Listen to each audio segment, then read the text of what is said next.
چونکہ شفا اس میں ہے، ہدن و رحمہ. خود حضرت امیر ایک مقام پر فرماتے، معلوم ہے قرآن کون ہے؟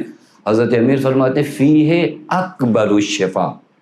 قرآن، یہ حضرت امیر کے جملے کہ قرآن کے اندر بڑی بڑی بیماریوں کا علاج ہے.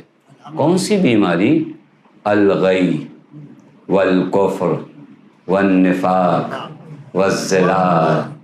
فرماتے ہیں مولا کہ قرآن کے اندر بیماری گمراہی کا علاج ہے، گمراہی انحراف کا علاج ہے، نہیں گمراہی نفاق کا علاج ہے. یہ قرآن سے علاج کرواؤ. یہ کتاب ہے، یہ کتاب، یہ اتنی عظیم کتاب ہے. واقعی میں آپ کی خدمت میں محرم میں عمدن عرض کر رہا ہوں کہ آپ تھوڑا سے غور کریے کہ ہم قرآن سے جتنا قریب ہوں گے اہل بیت کی معرفت اتنا زیادہ ہمارے دلوں میں معجزن ہوگی. چونکہ قرآن کو جب آپ پڑھیں گے تو قرآن قصیدہ اہل بیت نظر آئے گا.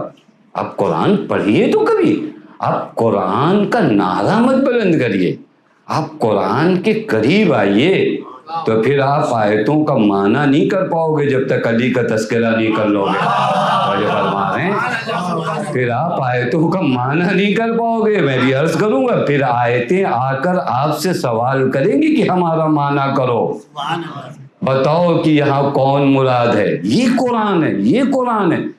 امام زین العابدین علیہ الصلوۃ والسلام فرماتے لو ماتا بین المشرق والمغرب لمستوحشت بعد ان تکون القرآن معی. حضرت فرماتے ہیں اگر دنیا میں سب ختم ہو جائے، کوئی زندہ نہ رہے، مغرب سے مشرق تک کوئی نہ رہے، لمستوحشت، تو مجھے وحشت نہیں ہونے والی. کب؟ جب قرآن میرے ہمراہ ہے. اگر قرآن، وحشت کب ہوتی ہے؟ جب آپ کا کوئی نہ ہو نا. لیکن جب قرآن میں خالق باتیں کرے گا تو وحشت کیسی؟ یہی تو کلام الرحمن کی خاصیت یہی ہے نا. لمستوحشت، مجھے وحشت نہیں ہوگی، مجھے تنہائی کا احساس نہیں ہوگا.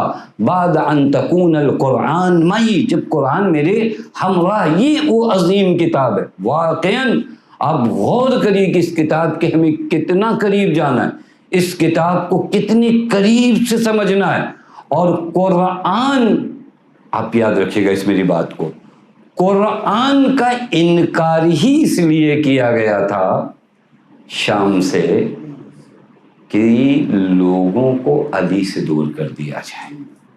چونکہ ان لوگوں نے سارے حربے 70,000 ممبر کوئی تعداد میں معمولی نہیں ہوتے.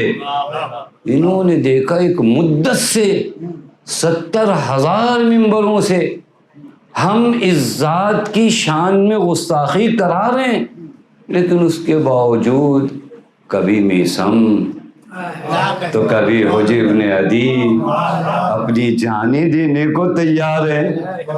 تو پھر سمجھ میں آیا کہ نہیں، علی کا ذکر روک نہیں سکتے جب تک قرآن رہے گا. یہ نعرہ یوں نہیں بلند ہوا تھا، آپ سمجھیے گا.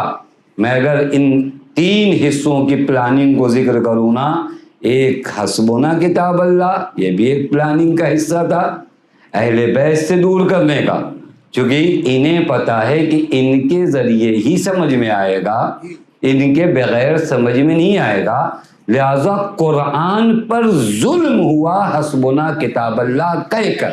اہل بیت پہ نہیں، وہ تو بعد میں، خود قرآن پر ظلم ہوا حسبنا کتاب اللہ کہہ کر. اگر یہ لفظ حسبنا کتاب اللہ نہ کہا گیا ہوتا تو مجال نہیں تھی کہ شام سے آواز آتی فلا خبر جاء ولا وحی نزل. مطلب سمجھیے گا، یہ آواز آج جو اٹھی ہے، پورے قرآن کا انکار جو کیا گیا وہ اس آواز کے تحت کیا گیا.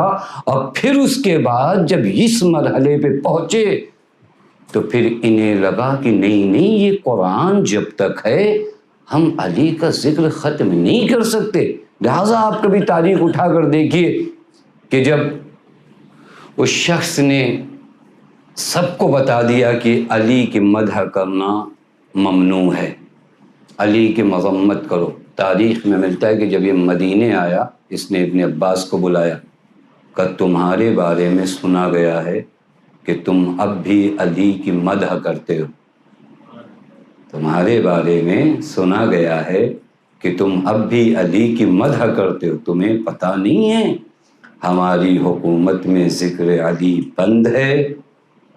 ابن عباس نے کہا کس نے تم سے کہا میں مدح علی کرتا ہوں؟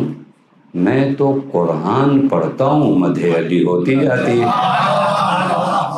میں قرآن پڑھتا ہوں مدح علی ہوتی ہے، میں کب مدح علی کرتا ہوں؟ میں تفسیریں بیان کرتا ہوں۔ کہتے کون سی تفسیر تم بیان کرتے کہ اس میں مدح علی ہوتی؟ ابن عباس نے کہا میں آیتیں پڑھتا ہوں، دیکھو کس طرح مدح علی ہوتی ہے، اب تم اگر روک سکتے ہو تو روک کے بتاؤ۔ پھر ابن عباس نے کئی آیتیں پڑھی، کہا یہ آیت مطلب مجھے ابن عباس نے بہت کرنی، کہا میں چونکہ آیتیں جب پڑھوں گا تو تفسیر بتاؤں گا، اور تفسیر یہ درہم و دینار کے زور پہ تو بتاؤں گا نہیں، تفسیر وہی بتاؤں گا جو حق ہوگی، کیونکہ نبی نے فرمایا ہے کہ جو تفسیر اپنی مرضی سے کرے اس کا جہنم میں ٹھکانہ ہے۔ تو جب میں آیتیں پڑھتا ہوں تو لوگ مجھ سے پوچھتے ہیں۔ پھر ابن عباس نے مثال کے طور پر چند آیتیں پڑھی۔ ابن عباس نے پہلی آیت جو پڑھی آیت اطعام پڑھی، کہ جب میں لوگوں کے درمیان پڑھتا ہوں یطعمون الطعام علی حبہ مسکینا و یتیما و اسیرا، تو لوگ مجھ سے پوچھتے ہیں یہ کون لوگ تھے جن کا تذکرہ قرآن میں ہے۔ اب اگر میں لوگوں کو یہ بتاؤں کہ اہل بیت علی ہیں، اہل بیت رسول ہیں، تو یہ تو تفسیر حق ہوگی، کسی اور کا نام لے لوں تو یہ باطل ہوگی، اور تم بتاؤ کیا کیا جائے؟ تو اس نے کہا یہی ایک آیت تم کو قرآن میں ملی، ڈھونڈ کے لاؤ، یہی آیت پڑھو، کوئی اور آیت پڑھو۔ ابن عباس نے کہا میں لوگوں کے درمیان یہ پڑھتا ہوں یا ایھا الذین آمنوا اذا ناجیتم الرسول فقدموا بین یدی نجواکم صدقہ، یہ آیہ نجوا جب میں پڑھتا ہوں لوگوں کے سامنے کہ قرآن کہتا ہے صاحبان ایمان جب رسول سے سرگوشی کرنا تو پہلے صدقہ دے دینا، تو لوگ مجھ سے پوچھتے ہیں کس آیت پہ عمل کس نے کیا؟ تو لوگ مجھ سے پوچھتے ہیں کہ اس آیت پہ عمل کس نے کیا؟ تو تاریخ میں نے دیکھا کہ اس آیت پہ علی کے علاوہ کسی اور نے عمل نہیں کیا۔ اب اس کے علاوہ اگر تفسیر بتاؤں تو وہ تفسیر جھوٹی ہوگی۔ اب میں کروں کیا؟ مجھے تذکرہ کرنا ہی پڑتا ہے کہ پیغمبر کی شان میں لفاظیاں کرنا اور ہے، پیغمبر کے لیے کچھ قربان کرنا اور ہے۔ توجہ فرما لیں، لفاظیوں میں کیا جاتا ہے، ہماری جان آپ پہ نچھاور، وہ 10 درہم دے دیجئے، کہا نہیں ٹھیک ہے۔ یہ آیت کا پورا پس منظر ہے۔ کچھ لوگ پیغمبر کا وقت جو ہے خراب کرتے تھے، یوں ہی باتیں کرتے تھے، قرآن نے کہا ان کا امتحان لو، اب کے بعد یہ آئیں سرگوشی کریں تو کہو کہ پہلے صدقہ دے۔ تاریخ میں ملتا ہے لوگوں نے ضروری مسئلے بھی پوچھنا چھوڑ دیے تھے کہ کون جا کے پیسہ دے گا۔ تو جو فرما رہے ہیں یہ کہ نہیں اس کے علاوہ کوئی آیت ہے؟ پھر میں پڑھتا ہوں یا ایھا الرسول بلغ ما انزل الیک من ربک وان لم تفعل فما بلغت رسالتہ۔ تو جب میں یہ پڑھتا ہوں تو لوگ مجھ سے پوچھتے ہیں بھائی بتاؤ وہ کون سا حکم تھا جسے نبی نہ پہنچائیں تو قرآن کہتا ہے آپ نے کوئی رسالت کا کام ہی نہیں انجام دیا، تو میں کیا بتاؤں؟ پھر میں لوگوں کو یہی بتاتا ہوں وہی ولایت علی وہ حکم تھا جس کے بارے میں آیا کہ اگر یہ نہیں پہنچایا تو کچھ نہیں پہنچایا۔ کہ اس کے علاوہ کوئی آیت پڑھو، کہ پھر میں پڑھتا ہوں قُلْ لَا أَسْأَلُكُمْ عَلَيْهِ أَجْرًا إِلَّا الْمَوَدَّةَ فِي الْقُرْبَى۔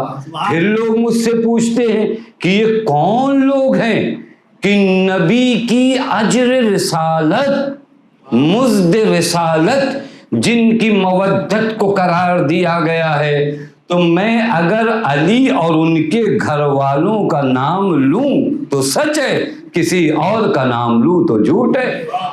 کہا کوئی اور آیت پڑھا کرو۔ کہا پھر میں جب پڑھتا ہوں انما ولیکم اللہ ورسولہ وآمن الذین یقیمون الصلاۃ ویؤتون الزکاۃ وہم راکعون، تو لوگ پھر یہ پوچھتے ہیں کہ یہ کون ہے جسے اللہ نے ہمارا ولی بنا دیا اور اس نے رکوع کی حالت میں زکوٰۃ دیا، تو پھر کائنات میں علی کے علاوہ کوئی اور نظر نہیں آتا؟ کنی تم ڈھونڈ ڈھونڈ کے وہی آیتیں پڑھتے ہو جس میں علی کا ذکر ہے، کوئی اور آیت پڑھو۔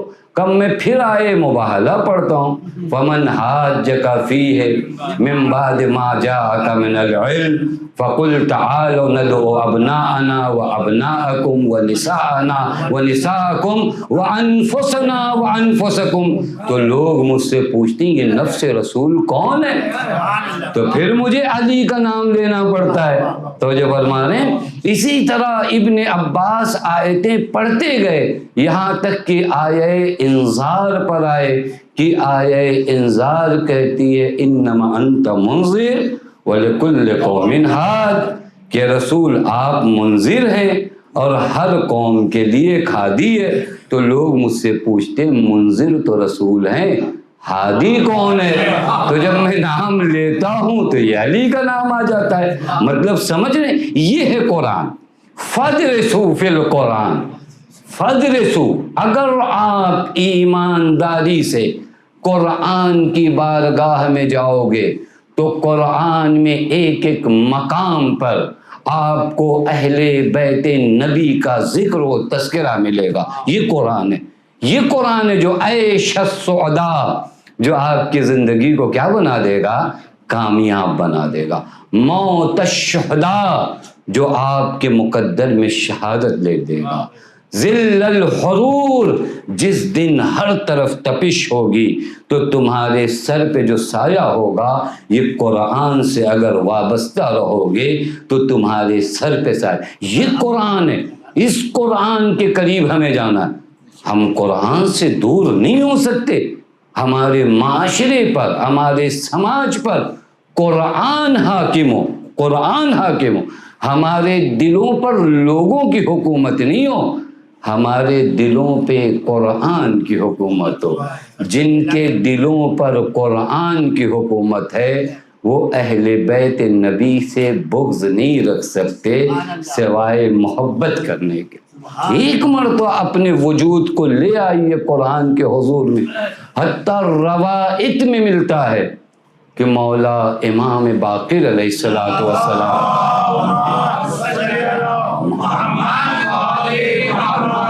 اپنے شیعوں کے بارے میں فرماتے ہیں وَعْلَمْ بِأَنَّكَ لَا تَكُونَ لَنَا وَلِيًّا حَتَّى لَوْ اجْتَمَعَ عَلَيْكَ أَهْلُ مِصْرٍ وَقَالُوا إِنَّكَ رَجُلٌ سُوءٌ فَلَا يَحْزُنكَ ذَلِكَ وَقَالُوا إِنَّكَ رَجُلٌ صَالِحٌ فَلَا يَسُرُّكَ ذَلِكَ۔ عجب ہے، قرآن کے قریب جائے۔ مولا فرماتے ہمارا کوئی چاہنے والا ہو ہی نہیں سکتا یہاں تک کہ پوری دنیا، پورا شہر اس کے حق میں آ کر کہے کہ یہ آدمی اچھا ہے تو وہ خوش نہیں ہوتا، اور پوری دنیا کہے کہ یہ آدمی برا ہے وہ ناراض نہیں ہوتا۔ ہمارے چاہنے والے کو لوگوں کی افواہوں پہ نہیں جیتا کہ سب مل کر کہیں ٹھیک ہے تو یہ سمجھنے لگے کہ ہاں میں تو ٹھیک ہوں، سب مل کر کہنے لگیں کہ یہ خراب ہے تو سمجھنے لگے عجب میں تو خراب آدمی ہوں۔ مولا فرماتے ہیں علی کے چاہنے والے وہ ہوتے ہیں جو نہ لوگوں کی مدح سے مسرور ہوتے ہیں اور نہ لوگوں کی مذمت سے ناراض ہوتے ہیں۔ عجب مرحلہ ہے، یہ قرآن کو تھوڑا سمجھیے گا۔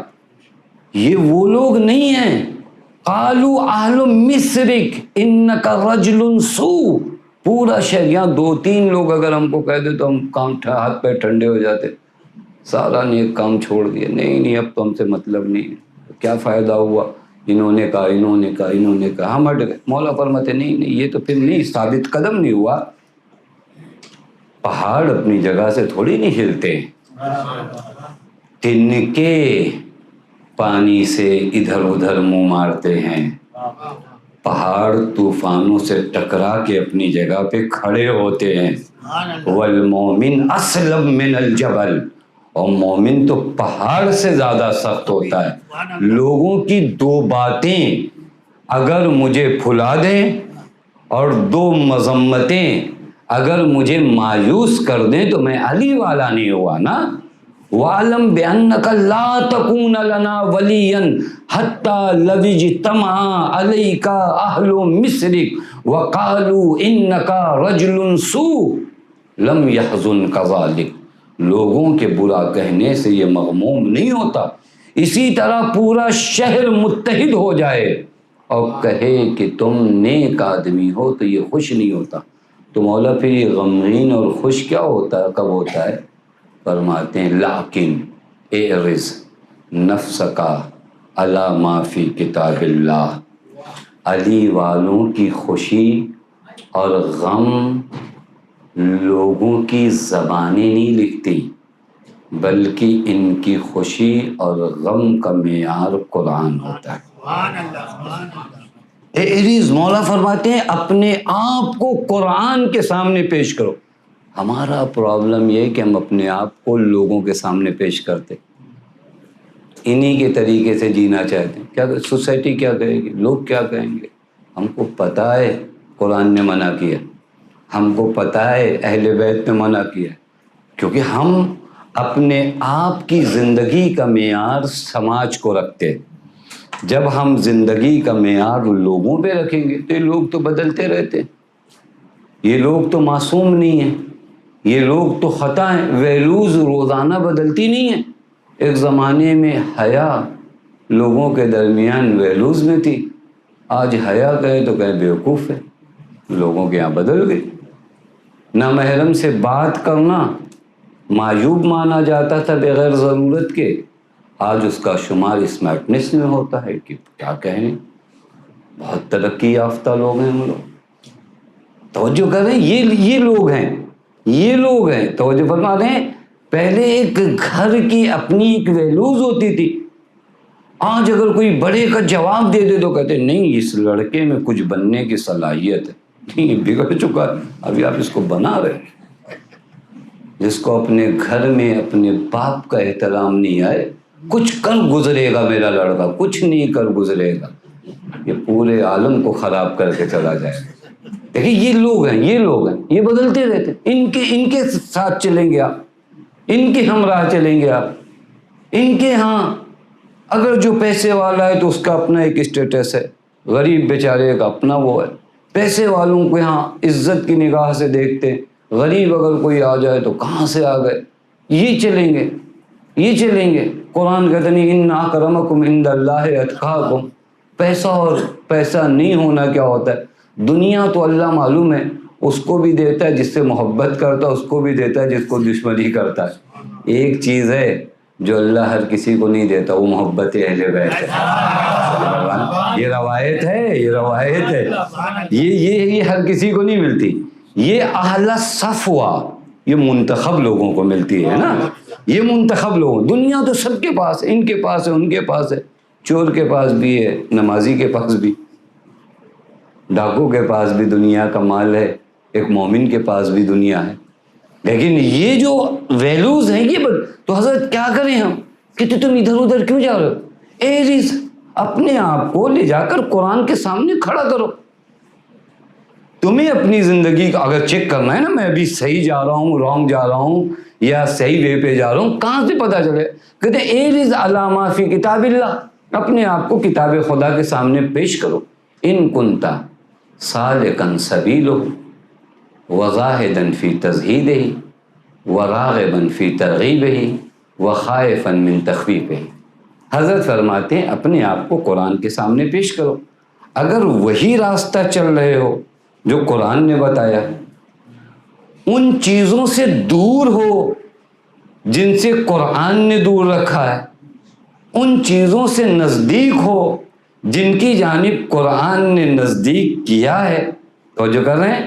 اگر یہ کوالٹیز ہیں تمہارے اندر کہ جہاں قرآن بھیج رہا ہے وہاں جا رہے ہو، جہاں سے قرآن نے منع کیا ہے وہاں تمہارے قدم رکے ہوئے۔ خائفاً من تخفیفہ، جن چیزوں سے قرآن نے ڈرایا ہے ان سے تمہیں ڈر لگ رہا ہے۔ قرآن نے کہا کہ نہیں، یتیم کا مال مت کھانا، یہ آگ ہے تمہارے لیے، تمہیں یہ دنیا کی آگ سے تو بڑا ڈر لگتا ہے۔ بیٹا اگر آگ کی طرف چلا جائے تو فوراً کھینچ کر پکڑ لیتے ہو کہ میرا بیٹا جل جائے گا، لیکن جب وہ مال حرام کی طرف جاتا ہے تو اسے پکڑ کے کھینچتے نہیں کہ یہاں بدن نہیں یہاں ایمان جل جائے گا۔ ڈر ہے یا نہیں ہے تمہارے وجود میں؟ خائفاً من تخفیفہ، جن چیزوں سے قرآن نے ڈرایا ہے ان چیزوں سے ڈرو۔ جن چیزوں کی جانب قرآن نے کن چیزوں سے ڈرایا؟ قرآن نے کہا یتیم کو نہ جھڑکو، یہی تو ڈرایا ہے نا۔ قرآن نے کن چیزوں سے ڈرایا؟ کہا ماں باپ کی بے احترامی نہ کرو، یہی سے وجہ ہے نا۔ قرآن نے کیا کہا؟ کسی پہ ظلم مت کرو۔ قرآن نے کیا؟ قرآن یہی چیزوں سے آپ کو روک رہا ہے، اس سے رکے ہو۔ قرآن کہہ رہا ہے لوگوں کے ساتھ انفاق کرو، لوگوں کے ساتھ اچھے سے پیش آؤ، لوگوں کے محبت سے پیش آؤ، ماں باپ کا خیال رکھو، نماز پڑھو، روزہ رکھو، زکوٰۃ۔ یہ قرآن، ہم اپنی زندگی کو فیصلہ کریں نا۔ جہاں قرآن بھیج رہا ہے وہاں جا رہے ہیں، جہاں قرآن روک رہا ہے وہاں رکے ہیں۔ تو پھر مولا فرماتے ہیں فکر مت کرو ما تقول فیک، تمہارے بارے میں لوگ کیا کہہ رہے ہیں۔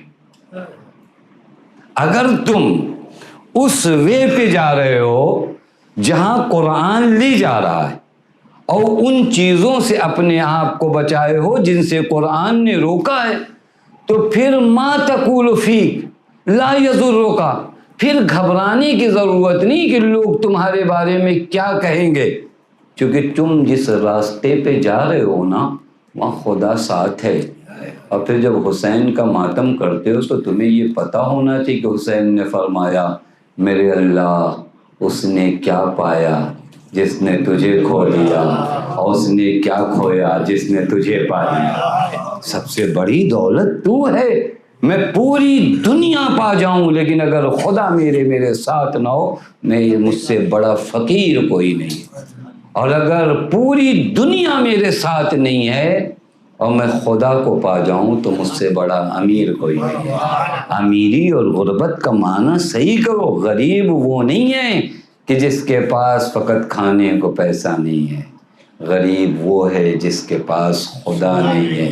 کربلا کا یہی پیغام ہے، خدا ہے پھر فکر مت کرو، فکر مت کرو۔ مولا سے کسی نے پوچھا مولا دنیا میں سب سے نیک آدمی کون ہے اور سب سے بڑی کامیابی کیا ہے؟ تو حضرت نے فرمایا کہ اللہ کو راضی کرو، پوری دنیا ناراض ہو جاتی فرق نہیں پڑتا، کیونکہ اگر اللہ راضی نا کفاہ اللہ امور الناس، تو اللہ تمہارے لیے کافی ہے۔ لیکن اگر اللہ نہ ہونا تو پوری دنیا مل کے تمہارے لیے کافی نہیں ہے۔ اور آسان کروں، سب ایک طرف تھے کربلا میں، وہ پورا ہزاروں کا لشکر اس ملعون کو بچانے کے لیے کافی نہیں ہوا۔ خدا حسین کے ساتھ تھا، 1400 سال سے حسین کا تذکرہ ہوا تھا۔ وہ سب درہم دینار دولت سپاہی لالچی سب ایک طرف چلے گئے، خدا کافی ہے نا، خدا کافی۔ بس فکر مت کرو کہ کون تمہارے ساتھ ہے، تم اگر قرآن کے ساتھ ہو۔ اور پھر حضرت فرماتے ہیں وَإِن كَانَ مُبَايِنًا لِلْقُرْآنِ، لیکن تمہارے اور قرآن میں اگر ڈفرینس ہے، فرق ہے، تم قرآن سے الگ ہو، فَمَاذَا الَّذِي يَغُرُّكَ نَفْسِكَ، پھر اپنے آپ کو دھوکے میں مت رکھو، پھر اپنے منہ جو ہے اپنی تعریف میں مت لگے رہو ہمارے جیسا کون ہے، نہیں ختم۔ دیکھیں انسان اپنے کو دھوکہ دینے لگتا ہے، نہیں میں کامیاب ہوں، مولا کریم یہ دھوکہ ہے اپنے آپ کو دینا۔ اگر قرآن سے دور ہو تو پھر اپنے آپ کو دھوکہ مت دو، تم ناکام ہو، اور اگر قرآن کے ساتھ ہو تو کسی کی فکر مت کرو، تم کامیاب ہو۔ یہ دیکھیں یہ ہم اپنے آپ کو دھوکہ نہیں دینی، بڑا نام ہے بڑا پوسٹر میں یہ وہ ختم۔ فَمَاذَا الَّذِي يَغُرُّكَ، کون سی چیز تمہیں مغرور، مغرور کا معنی ہمارے یہاں اینٹ کے چلنے والا کیا جاتا ہے، لیکن مغرور کا ایک معنی ہوتا ہے جو دھوکہ کھائے ہوئے آدمی. یہ مغرور کو مغرور بھی اسی لیے کہتے ہیں کیونکہ یہ دھوکہ کھائے. دھوکہ کیسے کھاتا ہے آدمی؟ یہ اپنے آپ کو بڑا سمجھتا ہے جبکہ ہوتا نہیں ہے. پتہ نہیں بات واضح. مغرور یہ اپنے آپ کو کیا ہے؟ بڑا سمجھتا ہے، بڑا ہوتا نہیں. کیونکہ بڑے کیسے ہو سکتے ہو تم کہ تمہاری ابتدا ایک نجس کچرے سے ہے. مرو گے تو جو تم کو چھو لے تو اس پہ غسل واجب ہو جاتا ہے. تو تم دھوکہ کھائے ہوئے. فما ذا الذی یغرک، کون سی چیز تمہیں دھوکہ دیے ہوئے کہ تم کو لگنے لگا ہے کہ تم ٹھیک جا رہے ہو. اگر قرآن سے دور ہو. یہ انسان کو کامیاب کون بنائے گا؟ اگر قرآن سے وابستہ ہے. میں نے عرض کیا آپ کی خدمت میں، جو قرآن کو سمجھ گیا اور قرآن کو اہل بیت کے ہمراہ اگر لے آیا تو پھر اس کی زندگی نجات پا گئی. آپ پوری تاریخ اٹھا کر دیکھیں، جن کے سامنے قرآن کی صحیح تفسیر بیان ہو گئی پھر وہ باطل کی طرف رہ نہیں پائے. پھر وہ دوڑ کے قرآن کے حضور میں پورے راستے میں آپ دیکھیں نا. سرکار سید الشہداء کبھی انشاءاللہ حیات رہے تو ان آیات کو پڑھا جائے جو پورے سفر میں امام حسین نے پڑھی. چونکہ حضرت ایک ایک آیت کو ایک ایک خاص مقام پر پڑھ رہے ہیں اور ہر آیت کا اپنا معنی ہے. ہر آیت کا اپنا معنی ہے. سر نو کے نیزہ پہ ہے تو وہ سورہ کہف کی آیتوں کو پڑھ رہے ہیں. نکل رہے ہیں تو اس آیت کو پڑھ رہے ہیں جو جناب موسیٰ نے پڑھی تھی. توجہ فرمائیں، ایک ایک مقام پر ایک ایک آیت ہے. لہذا قرآن ہمارے گھروں میں الماریوں کی زینت نہ بنے، قرآن ہمارے کردار میں ڈھل جائے. اور اگر قرآن کردار میں آ جائے نا تو پھر انسان اہل بیت کا ساتھ نہیں چھوڑ سکتا. اہل بیت کا ساتھ چھوٹا ہی اس وقت جب لوگوں نے قرآن کو چھوڑ دیا. قرآن کسی کے پاس ہو تو وہ حسین کو کیسے چھوڑ سکتا ہے؟ قرآن اگر کسی کی زندگی میں ہو. آپ دیکھیں جناب حبیب کے بارے میں عرض کر دوں، جناب حبیب کے بارے میں امام حسین نے فرمایا تختم القرآن فی لیلۃ واحدہ. حبیب ایک رات میں ایک قرآن پڑھتے تھے. یہ قرآن شناس، یہ مولا کا جملہ ہے کہ یا حبیب انت فاضل کنت فاضل. حبیب آپ فاضل ہو. تختم القرآن فی لیلۃ واحدہ. یہ حسین کے ساتھ لوگ جو ہیں یہ قرآن سے اتنا قریب ہیں. لہٰذا چونکہ قرآن ان کی زندگی میں ہے تو کوئی دھمکی انہیں قرآن اہل بیت سے دور نہیں کر پائی. بس عزیزو، آج اسی ذات کا ذکر کرنا ہے جس کا پورا وجود قرآن کی آیتوں کے سائے میں. وہ ہے ابوالفضل العباس. چونکہ جب وہ تمام آیتوں کو دیکھتے جاؤ ابوالفضل العباس کے کردار کو دیکھتے جاؤ. کون ہے یہ ذات؟ اس ذات نے قرآن سے سیکھا ہے کہ امام وقت کا ساتھ نہیں چھوڑنا ہے تو نہیں چھوڑنا. اب کتنی سختیاں آ جائیں، کتنی مشکلات آ جائیں، لیکن ابوالفضل العباس حسین کے ہمراہ ہے. اس ذات نے قرآن سے سیکھا ہے کہ امام وقت کے سامنے بولا نہیں جاتا ہے. تو تاریخ کہتی ہے ہمیشہ حسین کے سامنے ایسا بیٹھے جیسے غلام اپنے آقا کے سامنے بیٹھے. اللہ ہم قربان ہو جائیں مولا عباس کی معرفت پر. معرفت کی معراج کو عباس کہتے ہیں. آپ جا کر دیکھو نا، زیارت نا ایھا العبد الصالح المطیع للہ ولرسولہ. عبد صالح ہو عباس، تم عبد صالح. جملہ سمجھ رہے ہیں؟ انبیاء نے بعض مواقع پہ دعا کیا الحقنی بالصالحین، میرے اللہ مجھے صالحین سے ملحق کر دے. امام معصوم مولا عباس کو کہہ رہے ہیں ایھا العبد الصالح، اے عبد صالح المطیع للہ ولرسولہ. ہاں عزیزو، اسی مظلوم علمدار کا ماتم کرنا ہے. کسی مظلوم علمدار کا ماتم کرنا نہیں، کس کا ماتم کرنے ہو معلوم ہے؟ اس کا ماتم کرنے آئے ہو کہ جب تک وہ زندہ ہے زینب کی چادر سالی نہیں، وہ ذات جب تک موجود ہے کسی کی مجال نہیں ہے سکینہ کے رخساروں پہ تماچے مار وہی عباس ایک مرتبہ بارگاہ سرکار سید الشہداء میں پہنچ کر کہتے سیدی لقد ذاق صدری، مولا میرا سینہ پھٹنا چاہتا ہے۔ حسین ابن علی نے معلوم ہے کیا جواب دی؟ انت صاحب لوائی، میرے بھائی آپ جا رہے ہو، ارے آپ تو میرے لشکر کے علمدار ہو۔ اذا مضیتا تفرق عسکری، عباس اگر تم چلے گئے نا تو حسین کا لشکر ختم ہو جائے گا۔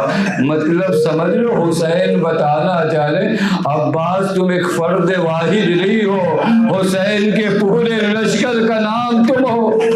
اجرکم اللہ ارباب ازا، غازی کو اجازت ملی کہ پانی لے کر آئے۔ مجھے آپ عالم تصور میں جائیے، عباس جیسا چچا مشق اگر لینے آ جائے نا تو عجب نہیں بچی نے سب کو بلا لیا ہو، اے بچوں اب التش التش کہنے کی ضرورت نہیں ہے، میرا باوفا چچا پانی لینے جا رہا، میرا چچا پانی لینے جا رہا، میں ہاتھوں کو جوڑ کے کہوں گا بی بی ارے چچا کو نہ بھیجو، جب رخساروں پہ تماچے لگیں گے تو چچا بہت یاد۔ اجرکم اللہ، بخل نہ کریے گا رونے میں، خدا کی قسم جس غازی کا مصاحب پڑھ رہا ہوں نا، یہ بڑی بے کسی ہے، یہ بڑی مظلومیت کا مرحلہ ہے۔ آپ جانتے ہو غازی عباس کا مصاحب پڑھنا کتنا سخت ہے، ایک ایک مرحلہ سخت ہے، واقعی ایک ایک مرحلہ سخت ہے۔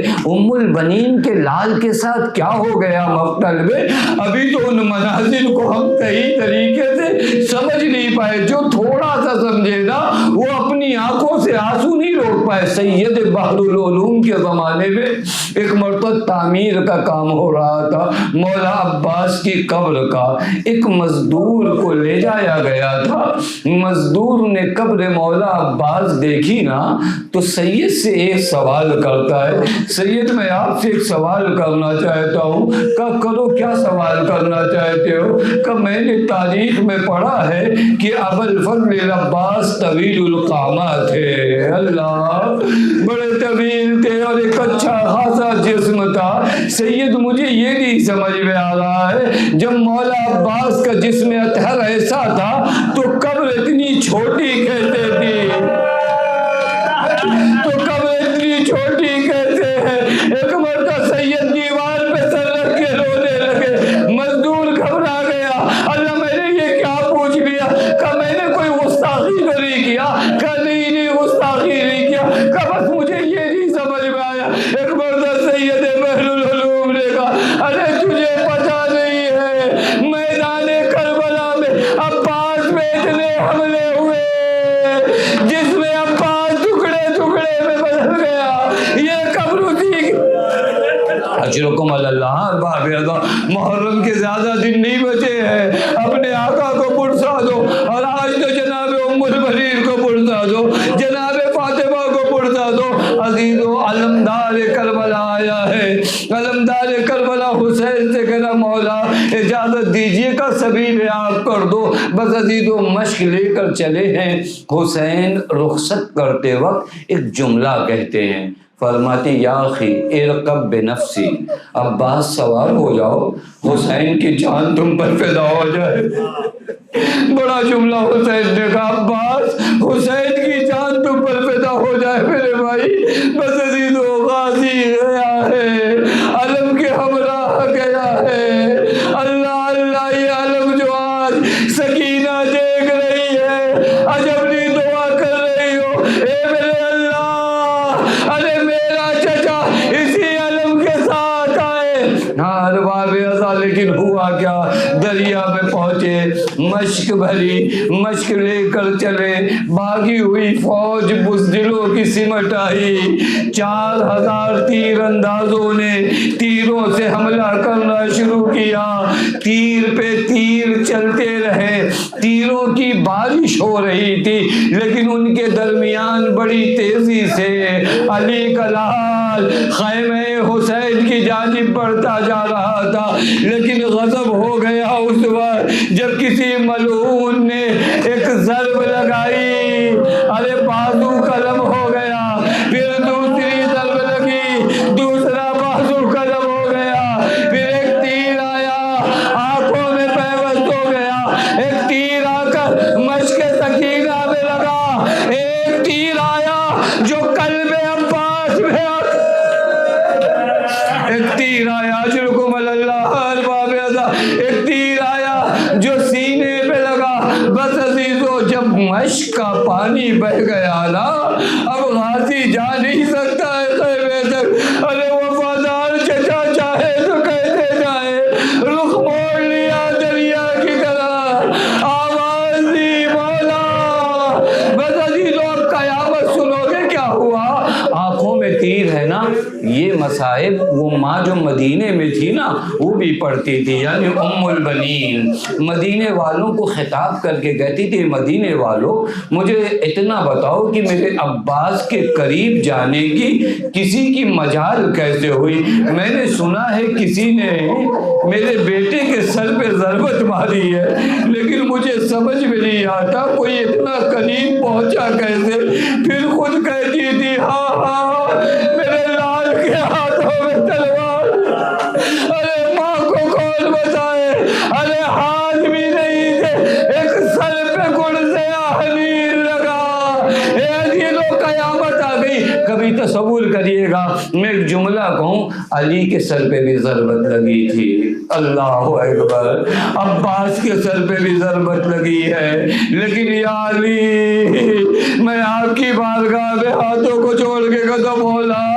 سر پہ ضربت لگی، آپ محراب عبادت میں تھے، ہاتھ سالم تھے، ہاتھوں کا سہارا لے لیا، لیکن جب عباس کے سر پہ ضربت لگی، ارے ہاتھ تو موجود نہیں تھے، منہ کے بل زمین میں گرے، اجرکم اللہ، منہ کے بل زمین پر گر گئے۔ بدر باب ادا قیامت آ گئی، حسین چلے ہیں، حسین چلے، جانتے ہو کیا مرحلہ ہوا، حسین چلے، عباس کے بازو دیکھے، اٹھا لیے، اللہ اللہ، پتہ نہیں یہ مرحلے آپ کیسے سن سکو گے، ارے وہ ہاتھ جو ہمیشہ حسین دیکھتے تھے، آج وہ ہاتھ جسم کے ساتھ نہیں ہے، اللہ اللہ، ہاتھوں کو چوما ہوگا، لیکن ابھی حسین ہاتھ چوم رہے تھے، ایک مرتبہ فوج اشکیا کی جانب سے آواز آئی، ماذا تفعلی ابن الزہرا، اے زہرا کے لال کیا کر رہے ہو، بس عزیز و حسین نے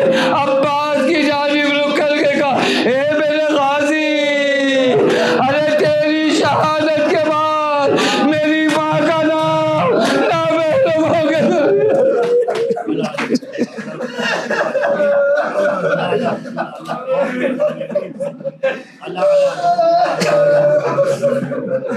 وَسَيَعْلَمُ الَّذِينَ ظَلَمُوا أَيَّ مُنْقَلِبٍ يَنْقَلِبُونَ إِنَّا لِلَّهِ وَإِنَّا إِلَيْهِ رَاجِعُونَ رضاً بِقَضَائِهِ وَتَسْلِيمًا لِعَلَيْهِ۔ بار الہ ہم سب سے اس مختصر سے عبادت کو قبول فرمائے۔